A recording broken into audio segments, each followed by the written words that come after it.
Well, everybody. How is it going, y'all? It is your boy Marcus, the Low Vision Snap Player, and welcome back to a brand spanking new video.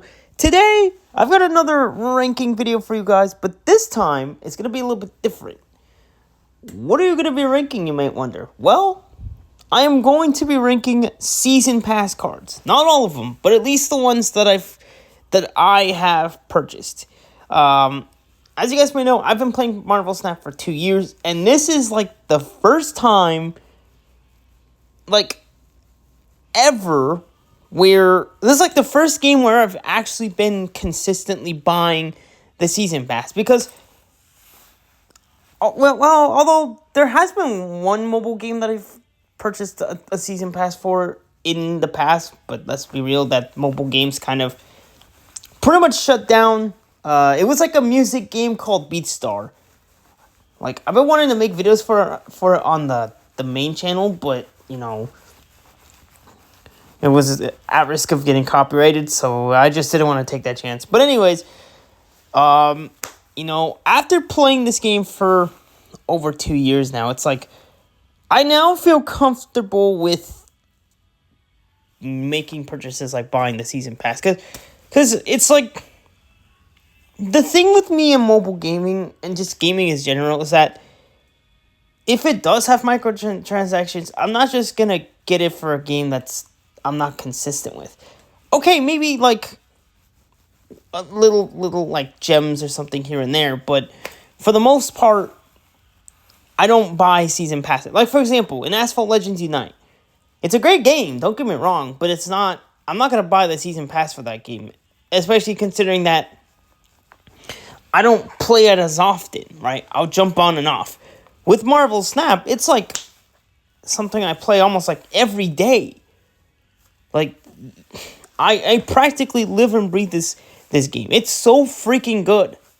And, considering the amount of updates that this game keeps getting and the amount of seasons that come out, you kind of want to support the company in any way you can by, buying their Season Pass, because, it kind of shows that you as a player want them to keep continuing what they're doing. I know it is kind of shady, and I will admit microtransactions are pretty shady in games, but it's when you find the one that you like and you actually do want to put in a little bit of money to it, it's fine, right? Now, the only thing that I will not purchase in Snap is any of those big bundles. I see bundles in the shop that go for $50. No. I think the max I'm willing to go is $20, which is the super premium pass. That's as much as I'm willing to go. But yeah, so I've been purchasing the Season Pass throughout this entire year, and I've got to say, it's been pretty good. Now, for this vid, I kind of want to see how each of these cards rank now versus when, I got them. So, we're going to start things off with the OG. The OG, very first Season Pass card that I've ever purchased. That is Mr. Agamotto. 5 cost, 10 power card. He basically has all the fancy skills. But yeah, so for my very first Season Pass card, this dude was amazing. I obsessed over Agamotto, you guys. I wouldn't stop talking about this dude. He was just so good in my mind. Now, this dude debuted in a season called Prehistoric Avengers, and he was the very first card to have, skill cards attached. So, let me show you. So, Agamotto has these different skill cards. Let me look. So, he has these. Let me find them. Right here. So, Agamotto comes with these different skill cards. Now, as far as the rest of the cards for that season, they did not. It was only Agamotto had these And it it made sense. It made sense kind of why they did that, because this was mostly just a test run. Now, do I admit that it was kind of stupid that they blocked a whole new mechanic behind the season pass? A little bit, but now that I have been purchasing the season pass consistently and watching, content creators like Alex Kosha, it made sense, because in my early days of Snap, I was kind of like, no, the season pass is pointless. You're going to get cards in the game as you play, which is partially true, I would say. I would still say it kind of holds true. But, it makes sense. It is the most, valuable part. Because not only are you getting a new card, but you're also getting a whole bunch of other goodies. You're getting gold, right? I think you're on tier 3, you get, towards the end of the pass, you get, 500 gold. Which is, it's huge, right? You'll get a lot of gold to kind of go through. You'll get some new card backs, right? Some boosters, and some variants too. But the main reason why you want to buy the season pass is for the new cards. And, for my very first one, he's pretty good. Now, how does he fare months later? Because now we're in the Arachnid Anarchy season. How does he fare nowadays? I think he's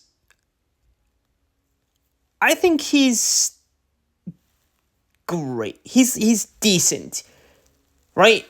The main he's not as amazing as he used to be, and the main reason is because of the fact that when you play Agamotto, the Arcana, the skill cards, they're gonna be shuffled into your deck, right? But what I've noticed when I've played Agamotto is almost 100% of the time, I end up getting the skill cards more than the cards that I actually need. In my, if I'm playing a discard deck, right, and I have Agamotto in it, chances are I'm going to be getting Temporal Manipulation and Winds of Watoomb versus getting a Lady Sif, right? Which you might think that's great, but it's kind of annoying. Because it's it annoys me that they're kind of top priority. But I guess in a way it could be good, but I don't know. It's I don't think he's amazing, but I don't think he is terrible. So Mr. Agamotto is going to go in great tier. I think he's pretty solid. And for those who are wondering, yes, I am including super premium cards, but not all of them. So that means no Sparky, Headpool, or not even the new Man Spider card, which I do not have yet. But the main reason why I'm not including those is because they are now available in Snap Packs. As for Fantasticar and Silver Surfer First Steps, they were the first two cards to be the only standalone super premium cards that you can get. So yeah, next up we've got. Hey, we still gotta put Mr. Agamotto. So he's gonna go in great tier. After Agamotto, we're gonna move on to Captain Carter. She was I think she was originally a 4-3, but I think they changed her to. They kind of moved her cost around. So let's see. So that's the old version of her. This is, let's see, I think she's an ongoing. This is where she's at now. She's a 3-2, which I gotta say, I like the new version better than the old version. Nowadays, I think she's definitely good. Do I play her in a lot of decks? Not necessarily, but I think this change was kind of necessary, right? Especially if you wanted to try to get other cards behind her. So, yeah, I liked it. Did she lose a bit of power? Yes, but she did become a little bit cheaper, which is good. So, for that reason, she's gonna be in great tier. Again, I don't necessarily play her often, but for what she's capable of, she's a pretty solid card. I think I might have played her in an ongoing deck or two, maybe. But that's what I think about Captain Carter. After Captain Carter, we have Esme Cuckoo, which I think is still a 3/4. Let me just double check. On a review, so she has to still be a 3/4 card. I just need to find her. There she is. So yeah, she's a 3/4. Yep. I gotta be honest, she was, like, at the time, she wasn't bad. In fact, if we take a look at the new X-Men ranking right here, I put her in 4, which, she wasn't bad, but I feel like her use cases are kind of limited, and she isn't really a card that I would use very much. So I think for that reason, I'm going to put Esme into average. Not that she's a bad card, but it's simply due to the fact that she doesn't have a lot of use cases. So was she worth the purchase? At the time, yes, but nowadays I just kind of, she just kind of sits on the side. So I'm going to have to try to find new ways to kind of bring her in. Maybe I'll try building a new Zombie Galacti deck and see if she could benefit. But I don't know, guys. It's kind of hard to find a place for Esme, because I don't know. I just haven't really used her as much. After Esme Cuckoo, we've got Mr. Merlin. So this dude debuted during the season, Masters of Arcane. And in case you're wondering, the Captain Carter debuted in the season What If, and Esme Cuckoo debuted in the new X-Men season. But back to Merlin. So this dude is a 2-cost 3-power card, and he was kind of like Agamotto, but the difference between him is that But the difference with Merlin is that he only has 3 spells that, if I remember, they were all 1-cost cards. And also, they would spawn into your hand instead of your deck. And you know what? Even though I don't play him as much as I would probably like, I think he's still a really amazing card. Especially considering that, first of all, he's way cheaper than Agamotto. I mean, yeah, he's a 3-power, but then again, for what it is, I think he's really freaking solid. And probably one of, like, the best ones. In fact, if we take a look at the... I gotta label it. What season is that? Okay, this is from Undead Horde. Here's of Galactus. I think this is the one, right? Or no, this is a different one. This is the one. So I put him in Amazing, and I actually do still think to this season pass card.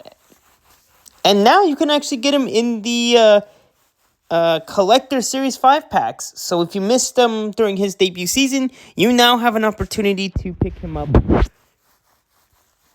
in the Collector's packs. And when you do if you do happen to get him, you're in for a treat.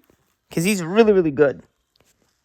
Like, he is definitely a lot better than Agamotto for sure. Next one, I'm not gonna lie, this dude was... God, man.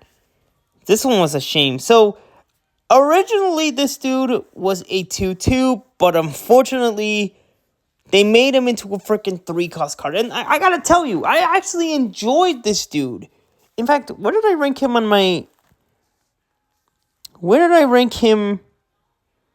my first steps? I put him in great. Nightmare and Human Torch kind of took took the throne, but he was actually a really great card. And I do still have him as his normal tube too. But unfortunately, they did the unthinkable. And they completely screwed him. They completely made him... He's now a 3-4. Which you would think, oh great, he got more power. But no, he's more expensive. Which means... Like, now if I want to... incorporate... Because before it was like so easy to incorporate him into decks. Now it's like... I kind of have to choose between him or another card that I want to use. And that's a shame because... His ability is solid, bro. It's like either, like, for example, choose Luna Snow or this dude. And I would choose Luna Snow. And it's like, again, it's a shame because I enjoyed him. But the fact that they decided to make him into a 3-4 instead of keeping him a 2 was a stupid play. And I guess it was due to how OP the end of turn mechanic was at the time. But still, man, like, they did not need to do that. So, as painful as it is, guys, trust me, he would have still been in great alongside Agamotto and Captain Carter. But I gotta put him in... I don't want to put him in terrible, though.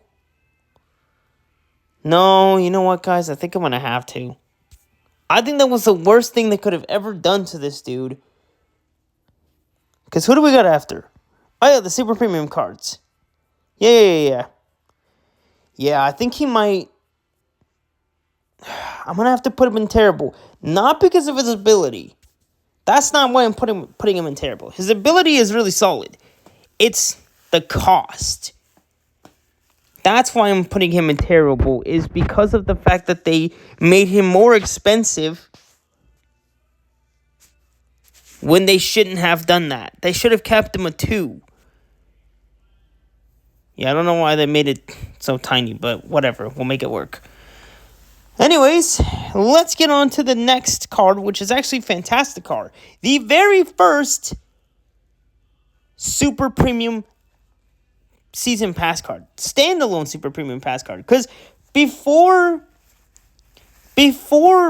Fantastic Card debuted, there was... Originally what they did for the Super Premium Pass was you would get a new variant. They would put like just a variant of a certain card in there, and you could choose to buy the base pass if you want, or you could buy the full Super Premium. At the time, before Fantastic Card, I was kind of against that. I wasn't really... I'm like, really? Do I want to be spending $20 for an extra variant?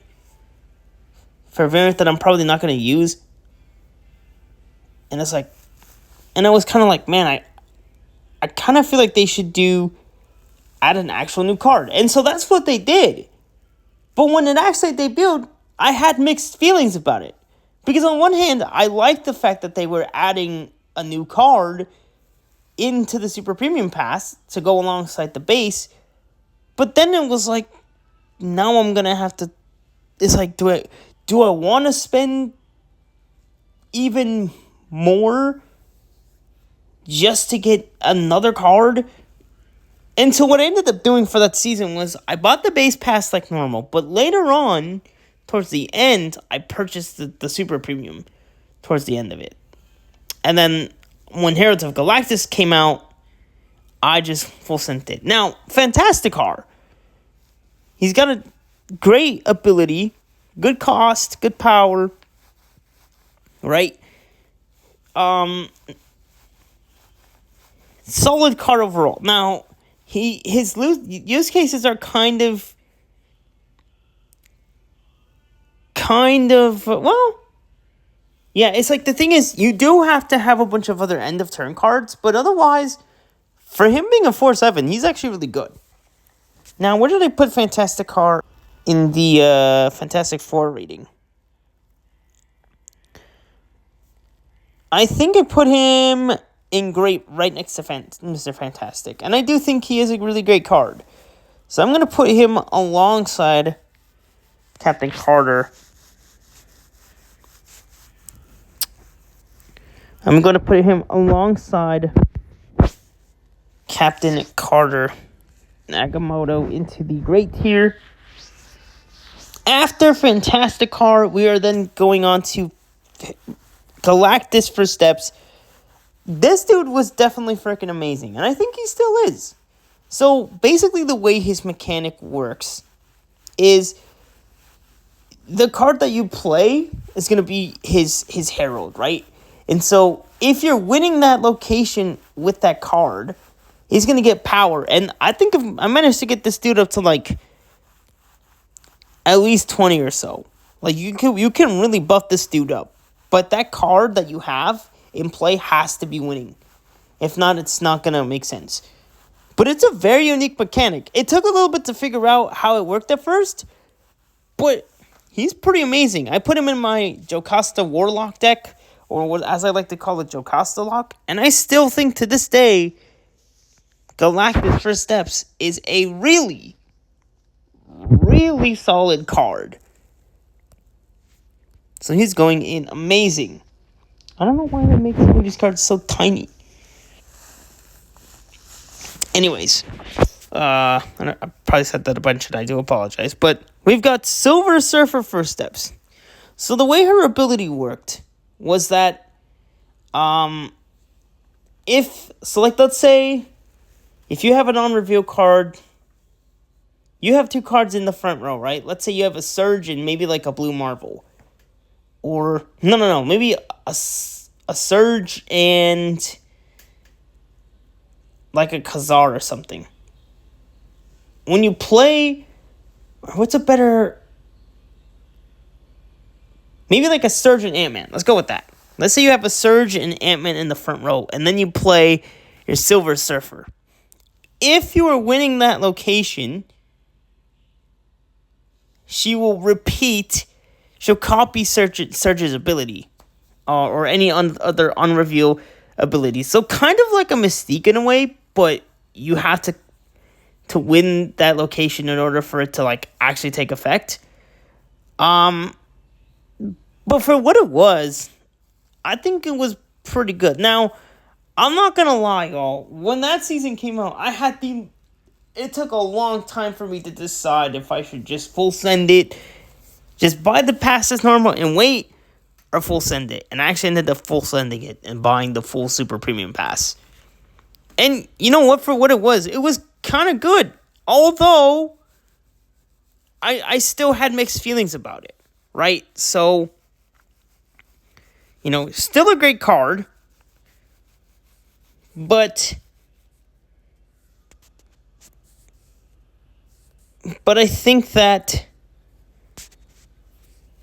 at the time, having a card locked behind the season pass was just kind of a scary feeling. You know what I mean? How do I add another tier, man? So, I'm going to put her in average, but I'm going to move her up to great because she was actually a solid card. Can we move her? Yes, we can. Perfect. Now we're moving on to Miss Vision from Visions of the Future. 3 cost, 2 power card. So the way her ability worked was that, if you're winning, like at the start of each turn, if you're winning, she's going to buff your cards up, right? Give your cards, I think, +1 power in hand. Otherwise, if not, she's going to move to a different location. Listen, she was definitely a fun card, but definitely not as good as some of the others. I think she was definitely a little bit weaker than, Galactus First Steps and some of the others, but she wasn't bad.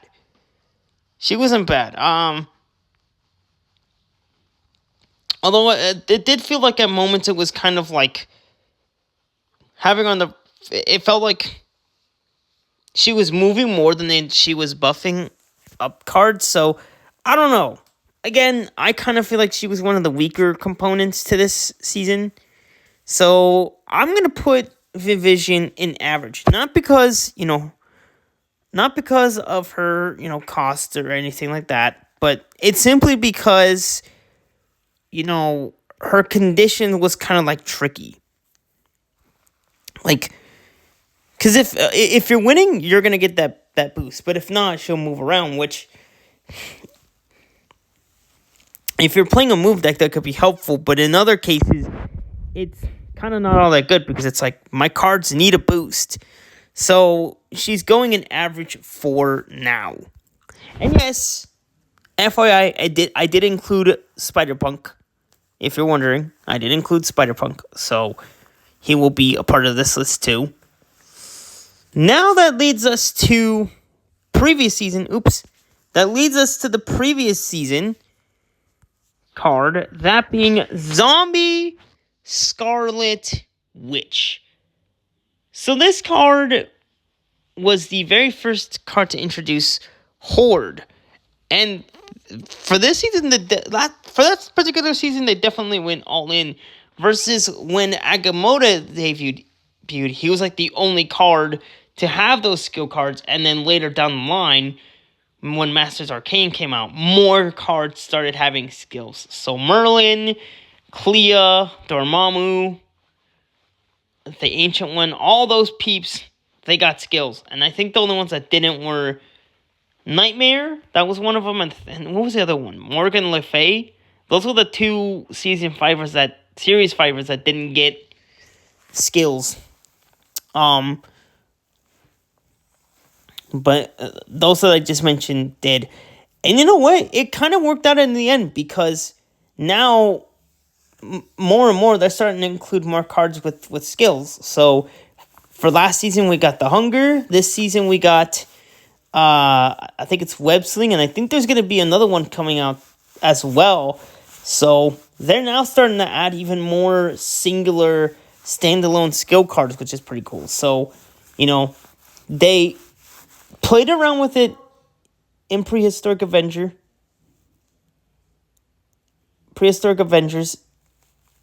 and then they, gave it a few seasons, and then after that, they went full Sendy with that season, and now, here we are. We're still got skill cards. As for Zombie Scarlet Witch, how do I put it? I feel like the mechanic itself, it definitely needed some work. Even with the cards like Zombie Power, Zombie Sentry and the Hunger. Even with those cards, I feel like this mechanic just needs more work. And, for her ability, it's just kind of clunky. Because it's like, in order for her to, put the Horde on the game board, you actually need to play cards at her location. Right? And when Horde initially came out, I thought it was multiple Hordes going in different location, but turns out it was only one zombie Horde in one location, and then after that, every time you played a card, it would just give them more power. Which I guess was kind of neat, but then again, I felt like it needed more work. I don't know, man. I feel like last season, they maybe should have done what they did with Prehistoric Avengers. Maybe have at least 2 Horde cards for that season. And then wait for a bit, and then release another season where they go full Sendy with the Horde mechanic. Because I feel like they really didn't give a lot of time to test the waters, right? So I don't know, man. I feel like this might have to be kind of the worst mechanic. She's not bad as a card, but I feel like for the mechanic that she was given, it didn't work out all that well. And I do use her in decks, yes, but I don't know. I feel like after the season, it just didn't really hit the same.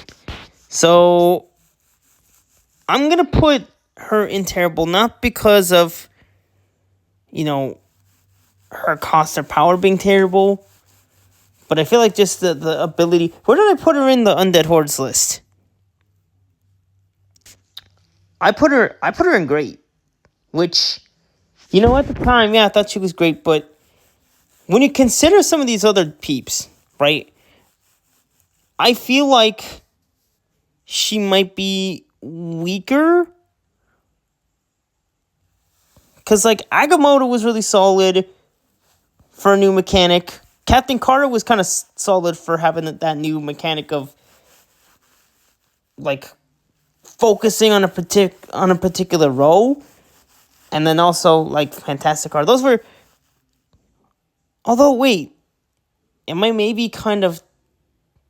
No, maybe. I guess my experience with it was kind of. Actually, you know what? What am I doing here? Because I actually did enjoy it. Man, I don't know what the hell I was thinking. I feel like the main reason why I kind of put her at terrible was the fact that they didn't really give the mechanic time to develop, because they kept on releasing new Horde cards, right? Which is great, but at the same time, it's now you're kind of, you're not giving Scarlet Witch that spotlight. Like with Agamotto, if you bought the season passes, you could really. You had a good amount of time to mess around with Agamotto to see how it performed, and it gave the second dinner a chance to see those stats. With this, it was kind of here's Zombie Scarlet Witch, then there's Zombie Captain Marvel, then there's there was Zombie Mr. Fantastic, Sentry. Who else was it? There was Zombie Giant Man, and I think there was one more. They just went full send. But you know what? What the frick am I kidding? I think she was a really solid card. So, yeah. Apologize for being a Debbie Downer, but I guess I just didn't really like how they didn't take their time with it, with this new Horde mechanic, but she is a good card. Next up, we got the new Spider-Punk card to finish this all off. He's a 3-cost, 3-power card, and let me tell you, from the amount of tests that I've been doing, this dude is absolutely awesome. Absolutely awesome. He's kind of like Vivision, but better. Now, you do kind of need some activation, some activators like a Ghost Spider or Iron Fist, but you can move them once. But the fact that you can steal 2 power from cards, that's kind of fun. I think the highest that I got him was maybe a 20? No, I think 16 was his best. Or do I have a photo for this? Let me check. 16, yeah. 16 was the best that I got for this dude, and it was awesome. Just pure fun and awesomeness. So, you know what? I think he's you know what? I think in this case, season pass-wise, he might be an amazing card. Now, as for how he's going to perform during this current season, I don't know, because there's still a bunch of cards. In fact, there's still one that I haven't even reviewed yet, which is Zombie Mr. Fantastic. So we'll see how he is compared to Spider-Punk. But there it is, guys. That is my ranking. Yeah, I don't know why I almost put her in average, considering that I did. Or no, I don't know why I put Zombie Scarlet Witch terrible, considering that I did put her in an infinite winning deck with the hunger. So yeah, overall really good mechanic. And yeah, this is my list of season pass cards. Maybe later down the line, once more start to roll out, once I start getting more, we'll do more of these. But yeah, guys, that's going to be the end of this episode. Hopefully you guys enjoyed it. Don't forget to like and sub. Also, make sure you check out some of those, like, the challenge vids that I've been doing.